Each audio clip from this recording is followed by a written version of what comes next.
وسلم ارشاد فرماتے ہیں کہ اگر کسی مسلمان کے دروازے پر ایک نہر ہو اور اگر اس نہر میں وہ مسلمان دن میں 5 مرتبہ نہائے گا تو اے میرے صحابہ یہ بتاؤ کیا اس کے بدن پر کوئی میل باقی رہے گی؟ آپ یہ بتائیں اگر کوئی انسان 5 مرتبہ نہائے تو اس کے بدن پر کوئی گندگی رہے گی؟ صحابہ نے عرض کی یا رسول اللہ صلی اللہ علیہ وسلم اس کے بدن پر کوئی میل باقی نہیں رہے گی۔ اللہ کے رسول صلی اللہ علیہ وسلم ارشاد فرماتے ہیں وہ نہر سے مراد وہ نماز ہے۔ جب انسان 5 مرتبہ اپنے رب کی بارگاہ میں اپنے سر کو جھکائے گا تو جس طریقے سے 5 مرتبہ نہانے سے اس کے بدن پر کوئی میل کوئی گندگی باقی نہیں رہے گی، اسی طریقے سے اگر کوئی بندے مسلمان اگر کوئی بندے مومن دن میں 5 مرتبہ نماز پڑھے گا تو اس کے بدن پر اس کے نام اعمال میں کوئی گناہ نہیں رہے گا۔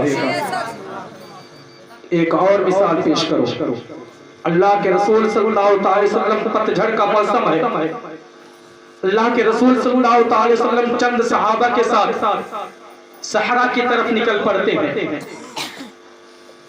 جنگل کی طرف نکلے۔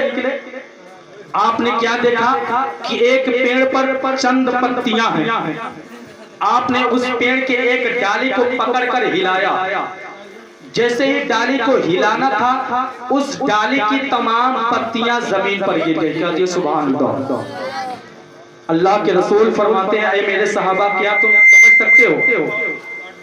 صحابہ نے عرض کی یا رسول اللہ میں نے دیکھا، میری آنکھوں نے دیکھا کہ یا رسول اللہ جب آپ اس پیڑ کے ایک ڈالی کو پکڑ کر ہلاتے ہیں تو اس کی تمام پتیاں نیچے گر گئی ہیں۔ اللہ کے رسول فرماتے ہیں جب کوئی بندے مسلمان کتنا ہی گناہگار ہو جب نماز کے لیے مسجد میں جاتا ہے، جب نیت کر لیتا ہے، جیسے ہی نیت کرتا ہے اس کے بدن پر اس کے سر پر اس کے گناہوں کی گٹھری کو رکھ دیا جاتا ہے۔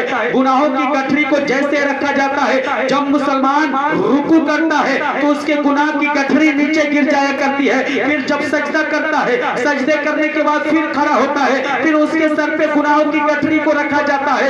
بار بار مسلمان رکوع کرتا ہے، بار بار گناہوں کی گٹھری گرتی ہے۔ اللہ کے رسول صلی اللہ علیہ وسلم ارشاد فرماتے ہیں اے میرے صحابہ اللہ رب العزت ارشاد فرماتا ہے اے میرے فرشتوں گواہ ہو جاؤ اب اس کے سر پہ دوبارہ گناہوں کی گٹھری کو مت رکھنا، اس لیے کہ یہ میرا بندہ بار بار میری بارگاہ میں جھک رہا ہے، بار بار میری بارگاہ میں سجدہ کر رہا ہے اور بار بار اس کے بدن سے تمام گناہیں گر جا رہی ہیں۔ تو اے میرے فرشتوں گواہ ہو جاؤ اس نماز کے صدقے طفیل میں، اس نماز کی برکت سے میں نے اس مسلمان کے تمام گناہوں کو بخش دیا ہے۔ حضرات محترم یہ ہے نماز کی فضیلت۔ اب سن